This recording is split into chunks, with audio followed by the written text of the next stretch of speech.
वो मैं थोड़ा सा पीछे रह गए। जब हमने चाइना की बात करी तो आपने बताया कि चाइना अटैक करेगा, तो क्या जो हीराकुंड है उसके ऊपर भी कुछ अटैक होगा? आज हीराकुद डैम है, जी। भारत की बड़े बड़े डैम के ऊपर वो अटैक करेंगे। हम्म। भारत भी उन देश की बड़े बड़े पर्टिकुलर डैम डैम पे अटैक करेंगे? डैम पर अटैक करके जल प्रलय करेंगे। अच्छा। तो उसमें हीराकुद डैम भी आता है, हम्म। और हीराकुद डैम के ऊपर मिसाइल अटैक होगा, ये लिखा है। अच्छा, तो उससे तो मतलब काफ़ी बड़ा डैम है, काफ़ी ज़्यादा सिटीज़ प्रभावित हाँ, होंगी। समग्र उड़ीसा आता है, आई थिंक। आधा उड़ीसा चल जाएगा इसमें। अच्छा, और उसमें उस समय एक वर्णन है कि उस डैम में एक मगरमच्छ और एक मछली का वर्णन भी होता है, उस बारे में आप थोड़ा सा बताइए। नहीं, वो जो लिखा है मगरमच्छ और जो चीतल माछ और बोड़ा कुंभीर, ये इसके बारे में जो लिखा है, वो प्रभु माँ शारला के क्षेत्र में एकत्रीकरण होंगे, और बिरजा क्षेत्र में उनका हड्डियाँ में दरवाज़ा और बंध बनेगा। घर का जो लकड़ी का जो पिलर बनता है ना दरवाज़ा का, वो बनेगा। अच्छा। पर वो अंतिम समय, यानी जब जिस समय उड़ीसा 6 डिस्ट्रिक्ट समुंदर में जल में समाहित होगा, उसी समय उन दोनों का आविर्भाव होगा। और हीराकुद डैम में रहते हैं, ये कहाँ रहते हैं इसका संपूर्ण प्रमाण नहीं है, अच्छा। पर एक जगह पर लिखा है 7 कोसिया गंड। इसका अर्थ ये उड़िया भाषा है, यानी 7 कोस वाले जो लेक है महानदी के अंदर, उसमें वो रहते हैं। अच्छा। तो आने वाले समय में जब बिल्कुल अंत होगा तब वो सामने आएंगे? हाँ, जब बिल्कुल अंत होगा तब आएंगे वो? हाँ, जो 6 जिला समुंदर में जाएंगे, जी जी जल जी। प्रलय होगा, उसी समय वो आके माँ सारला क्षेत्र में एकत्रीकरण होंगे, दर्शन भी देंगे, फिर उनका मृत्यु अपने आप होगा। इनको वर प्राप्त है मृत्यु। जी। पंडित जी, जैसे अभी हमने आपके साथ 2 पॉडकास्ट किए तो उसमें ना कुछ कमेंट्स आए थे, तो उसमें से एक क्वेश्चन मेरे को आपसे पूछना है कि कई लोग बोलते हैं कि वो भविष्य मालिका को मानते हैं और पूरा फॉलो भी करते हैं भविष्य मालिका को, लेकिन जो कली काल का जो प्रभाव है वो उन पे पड़ता है और वो त्रिसंध्या नहीं कर पाते समय से, या फिर ब्रह्म मुहूर्त में उठ नहीं पाते, तो उनके लिए आप अगर कुछ कहना चाहें। वो लोग माधव नाम भजन करें, और बोले माधव का शरण में अपने आप को लें, और बोले प्रभु हमको दिशा दिखाओ। और मेरे विचारधारा में माधव का नाम भजन करने से सही समय पर नींद टूट जाएगा। रात 3:30 का बाद त्रिकाल संध्या भी वो करेंगे, और प्रेरणा भी मिलेगा, शक्ति भी मिलेगा, और समय प्रभु अनुभव करवा देंगे, इस समय इसको करना है, कृपा मिल जाएगा। जी, तो माधव नाम का जाप करें। जी। लोहा खांडे भारते बोलीबा, एक ऐसा श्लोक आप बताते हैं, तो इसका अगर आप अर्थ थोड़ा सा बता पाएं, ये उड़िया भाषा में है।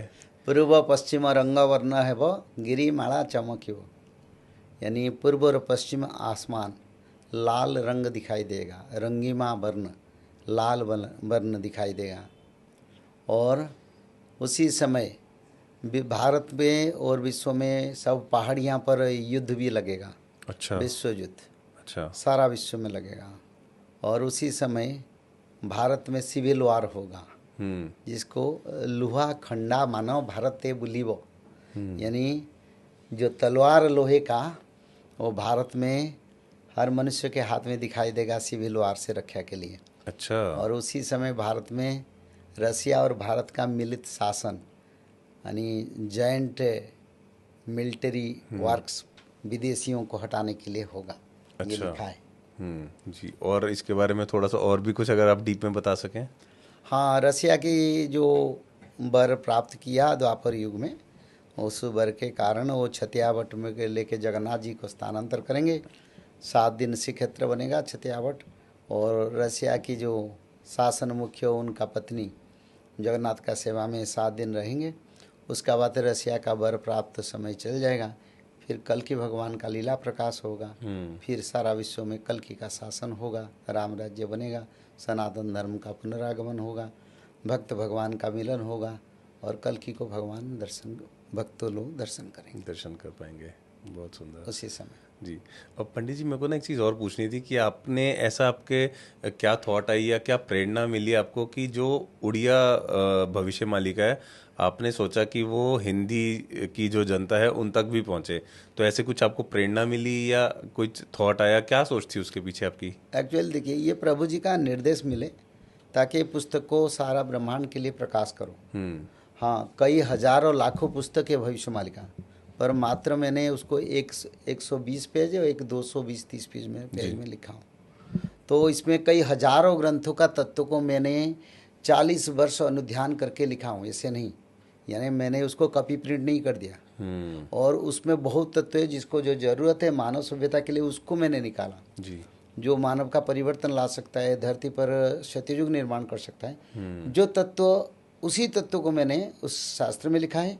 कई हजार 50,000 पेज से मैंने उसको 100 पेज बनाया, और उसमें जो तत्व है उस तत्व को अपनी भाषा से मैंने रचना किया। यानी मालिका की भाषा को समझना बड़ा मुश्किल है। जी जी। जिस शास्त्र जो जैसे जैसे भाषा में लिखा है उसको कोई नहीं समझ पाएगा। तो जैसे पूर्व पश्चिम रंग वर्ण हव गिरिमाला चमकिव लोहा खंडावाना भारते बुलिव रुसिया शासन हव, कौन उसको समझेगा, क्या इसका अर्थ है। पर अपनी भाषा से मैंने उसको रचना किया हूँ। और कई लाखों ग्रंथ का तत्व मात्र 100 पेज 150 पेज में मैंने रख दिया जी। एक प्रथम खंड, द्वितीय खंड और तृतीय खंड पुस्तक का सारा वर्ल्ड का इतिहास की भविष्य के बारे में मैं एक रचना कर रहा हूँ जी। उसका भी पब्लिश हो जाएगा। अच्छा, अभी आने वाले समय में?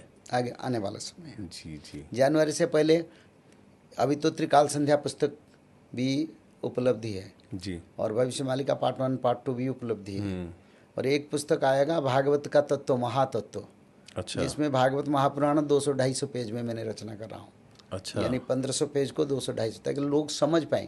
कलयुग के मानव पास समय नहीं है जी, पढ़ने की, इतना आदत नहीं है, और इतने पेज में जो मक्खन उसमें है उसको निकालना बड़ा मुश्किल है। तो इसलिए उसका जो मूल तत्व है, जो मानव उसको समझे भागवत क्या है, तब तो पढ़ेगा, तब अनुसरण करेगा। तो वही तत्व को महातत्व, मैंने पुस्तक का नाम मैंने रखा हूँ श्रीमद् भागवत महापुराण का महातत्व।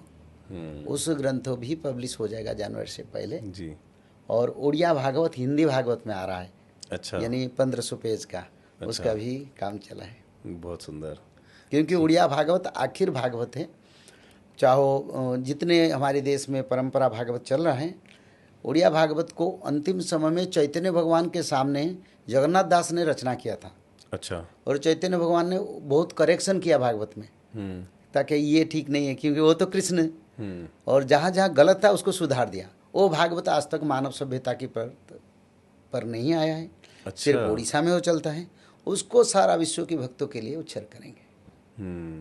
तो अभी जो जैसे वृंदावन में जहाँ भी कथा हो रही है, वहाँ पर जो भागवत महापुराण से कथा हो रही है वो ठीक नहीं है? नहीं, वो ठीक है। अच्छा। पर कुछ करेक्शन चैतन्य भगवान के द्वारा जब जगन्नाथ क्षेत्र में रचना हुआ, जगन्नाथ मंदिर के अंदर, जगन्नाथ दास जो पंचसखा में अनन्यतम जी, वो बट गणेश के पास चैतन्य महाप्रभु को हर दिन वो भागवत सुना रहे थे। और कहीं कहीं जरूरत पड़े तो वो उसके इधर उधर करेक्शन भी किया। अच्छा। तो वही बात है, भागवत सत्य है, सभी भागवत का पुण्य फल एक ही है। पर थोड़ा जो करेक्शन हुआ वो जाना भी चाहिए। जी, तो वो हिंदी में अब आ रहा है? हाँ, वो उसको हम रचना कर रहे हैं। बहुत सुंदर। उसको सारा विश्व के भक्तों के लिए उच्च